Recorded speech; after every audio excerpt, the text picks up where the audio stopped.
بعد انتهاء شوية من العلاقات، من أكتر الجمل اللي بتتقال أنا مش هقابل زي فلان تاني أبدا. مفيش حد مهما عمل هيكون زي فلان. والحقيقة إن حتى لو الكلام ده صح، إحنا مش محتاجين أصلا إن إحنا نقابل ناس زي ناس.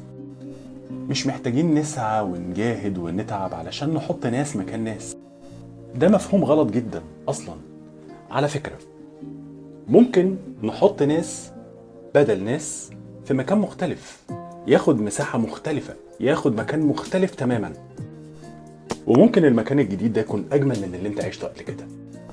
وده مش هيحصل غير لو انت وقفت أحكامك وتوقعاتك المسبقة وسبت اللي قدامك يشاركك، يرسم معاك قصتك. لأنه هنا هيكون جزء من قصتك، بسعيه ناحيتك، بأفعاله، باتجاهه، بأن هو بيحاول بجد ان هو يرضيك. خليك واثق، انت تستحق انك تجدد الحب اللي جواك، مش تعيش على ذكريات قديمة فرحتها وبهجتها وسعادتها بتوجع روحك وبتعصرها وبتموتك. صدقني، طبقات قلبك بتتجدد بحب جديد. اعمل ذكريات جديدة مع ناس جديدة. خد جرعة الحب اللي تثبت لك ان ده لسه شغال، لسه بيحس، لسه قادر يحب رغم مرارة الحياة، لسه قادر يحس ان الحياة فيها حاجة حلوة يستاهل ان هو يعيش علشانها.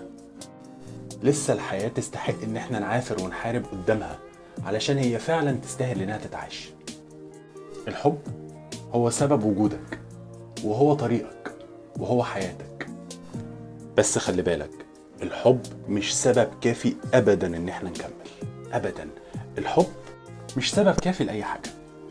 يا فرحتي انك بتحبني بس مش فاهمني، بتحبني بس مش عارف تخليني مبسوط، بتحبني بس مش مكتفي بيا، بتحبني وبيننا مشاكل كتير ملهاش حل.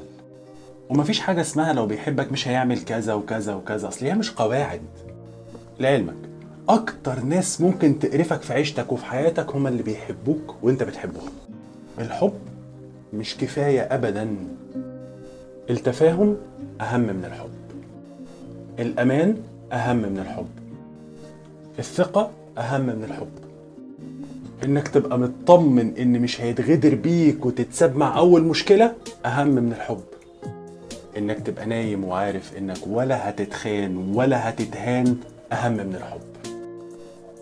الراحة، انك تبقى مرتاح، لا بتتصنع ولا بتتكلف ولا بتترسم ولا بتمثل، ده اهم من الحب. ان انت بتتصرف على طبيعتك، ده اهم من الحب.